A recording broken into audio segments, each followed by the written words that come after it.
ನಮಸ್ಕಾರ. ಪೆನ್ಡ್ರೈವ್ ಪುರಾಣ ವಿಶೇಷ ಬುಲೆಟಿನ್ಗೆ ಸ್ವಾಗತ. ನಾನ್ ಸಬಾ ಹಕೀಂ.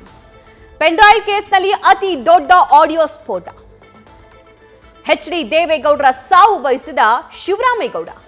ನ್ಯೂಸ್ ಫಸ್ಟ್ ನಿಮ್ಮ ಮುಂದಿಡ್ತಾ ಇದೆ. ರಾಜ್ಯ ರಾಜಕಾರಣದಲ್ಲಿ ಸಂಚಲನ ಸೃಷ್ಟಿಸೋ ಆಡಿಯೋ ಇದೆ ಈ ಹೊತ್ತಿನ ವಿಶೇಷ ಪೆನ್ಡ್ರೈವ್ ಪುರಾಣ.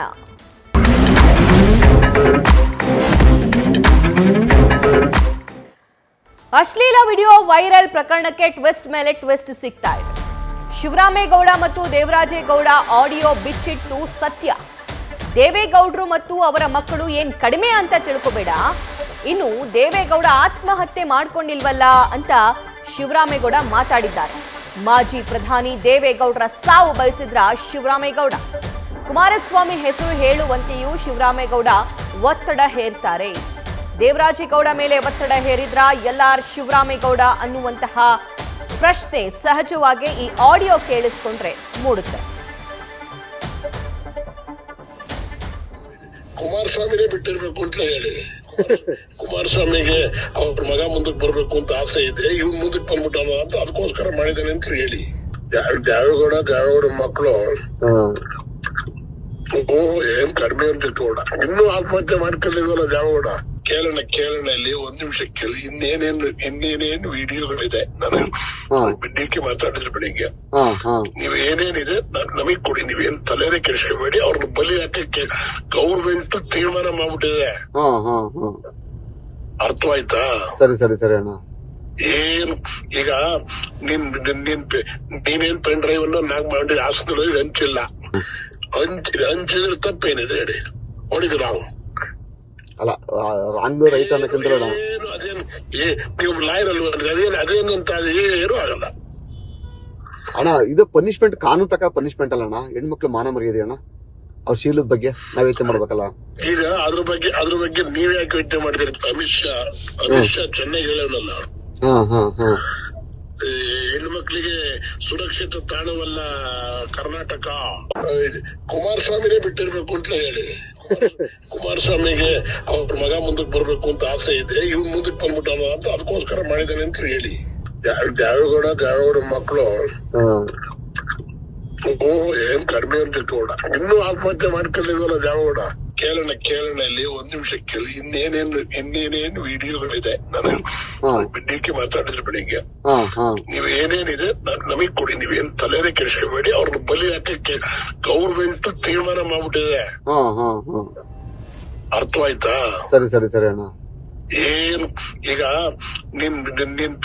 ನೀನೇನ್ ಪೆನ್ ಡ್ರೈವ್ ಅನ್ನು ನಾಕ್ ಮಾಡಿ ಹಾಸ್ಪಿಟಲ್ ಹಂಚಿಲ್ಲ. ಹಂಚಿದ್ರೆ ತಪ್ಪೇನಿದೆ ಹೇಳಿ? ಹೊಡಿದ್ರು ನಾವು ಅಲ್ಲ, ರಾಂಗ್ ರೈಟ್ ಅನ್ನಕ್ಕಿಂತ ನೀವು ಲಾಯರ್ ಅಲ್ವಾ? ಅದೇನಂತ ಏನು ಆಗಲ್ಲ ಅಣ್ಣ. ಇದು ಪನಿಷ್ಮೆಂಟ್, ಕಾನೂನು ಪ್ರಕಾರ ಪನಿಷ್ಮೆಂಟ್ ಅಲ್ಲ ಅಣ್ಣ. ಹೆಣ್ಮಕ್ಳು ಮಾನ ಮರ್ಯಾದೆ ಅಣ್ಣ. ಅವ್ರ ಶೀಲದ ಬಗ್ಗೆ ನಾವ್ ಯೋಚನೆ ಮಾಡ್ಬೇಕಲ್ಲ. ಈಗ ಅದ್ರ ಬಗ್ಗೆ ನೀವ್ ಯಾಕೆ ಯೋಚನೆ ಮಾಡಿದ್ರಿ? ಅಮಿತ್ ಶಾ ಚೆನ್ನಾಗಿ ಹೇಳೋಣಲ್ಲ,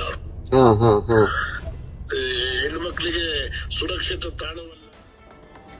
ಈ ಬಗ್ಗೆ ಮತ್ತಷ್ಟು ಲೈವ್ ಡೀಟೇಲ್ಸ್ ನಮ್ಮ ಸೀನಿಯರ್ ಕರೆಸ್ಪಾಂಡೆಂಟ್ ವಿಷ್ಣು ಪ್ರಸಾದ್ ನೀಡ್ತಾರೆ. ವಿಷ್ಣು, ಶಿವರಾಮೇಗೌಡ ಹಾಗೂ ದೇವರಾಜೇಗೌಡ ಮಾತನಾಡಿರುವಂತಹ ಆಡಿಯೋ ಸದ್ಯಕ್ಕೆ ವೈರಲ್ ಆಗ್ತಿದೆ. ಇದು ಪ್ರಕರಣಕ್ಕೆ ಯಾವ ಟ್ವಿಸ್ಟ್ ಕೊಡಬಹುದು? ಖಂಡಿತ ಸಭಾ, ಯಾಕಂದರೆ ಈ ಪ್ರಕರಣದಲ್ಲಿ ಈಗಾಗಲೇ ಎರಡು ರೀತಿಯಲ್ಲಿ ಆಯಾಮದಲ್ಲಿ ಇನ್ವೆಸ್ಟಿಗೇಷನ್ ನಡೆಸ್ತಿರುವಂಥದ್ದು. ಒಂದು ಕಡೆ ಪ್ರಜ್ವಲ್ ರೇವಣ್ಣನ ವಿಡಿಯೋ ವೈರಲ್ ವಿಚಾರಕ್ಕೆ ಸಂಬಂಧಪಟ್ಟಂತೆ ಆದರೆ, ಇನ್ನೊಂದು ಪ್ರಜ್ವಲ್ ರೇವಣ್ಣವರಿಂದ ಏನು ಸಂತ್ರಸ್ತರಾಗಿದ್ದಾರೆ, ಅಂದರೆ ಅವರಿಂದ ಕಿರುಕುಳಕ್ಕೆ ಒಳಗಾದಂಥ ಸಂತ್ರಸ್ತಾಂಗಲೇ ಇನ್ವೆಸ್ಟಿಗೇಷನ್ ನಡೀತಿದೆ.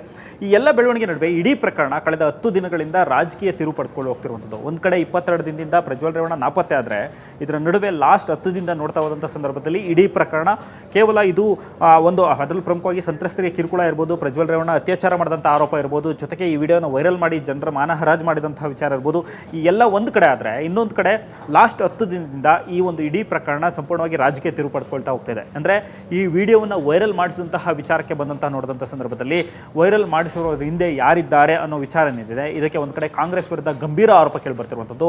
ಅದರಲ್ಲೂ ಪ್ರಮುಖವಾಗಿ ಡಿ.ಕೆ. ಶಿವಕುಮಾರ್ ಅವರ ವಿರುದ್ಧ ಸ್ವತಃ ಪ್ರಕರಣದಲ್ಲಿ A8 ಆಗಿರುವಂತಹ, ಅಂದರೆ ವೈರಲ್ ವಿಡಿಯೋ ಪ್ರಕರಣದ A8 ಆಗಿರುವಂತಹ ದೇವರಾಜೇಗೌಡ ಗಂಭೀರ ಆರೋಪವನ್ನು ಮಾಡಿದರು. ಇದರ ಜೊತೆಗೆ ನಿನ್ನೆ ಆಡಿಯೋ ಬಿಡುಗಡೆ ಮಾಡುವಂಥ ಕೆಲಸ ಕೂಡ ಆಯಿತು. ಇದರ ನಡುವೆ ನಡುವೆ ವಿಡಿಯೋದಲ್ಲಿ ಅನೇಕ ಕಾಂಗ್ರೆಸ್ ನಾಯಕರ ಹೆಸರನ್ನು ಉಲ್ಲೇಖವನ್ನು ಮಾಡಿದರು, ಮಿನಿಸ್ಟ್ರಿಗಳನ್ನು ಹೆಸರನ್ನು ಉಲ್ಲೇಖವನ್ನು ಮಾಡಿದರು. ಇಷ್ಟು ಮಂದಿ ಷಡ್ಯಂತ್ರ ಮಾಡಿ ಈ ವಿಡಿಯೋವನ್ನು ವೈರಲ್ ಮಾಡಿಸಿದ್ದಾರೆ ಅಂತಲೂ ಕೂಡ ಆರೋಪವನ್ನು ಮಾಡಿದರು.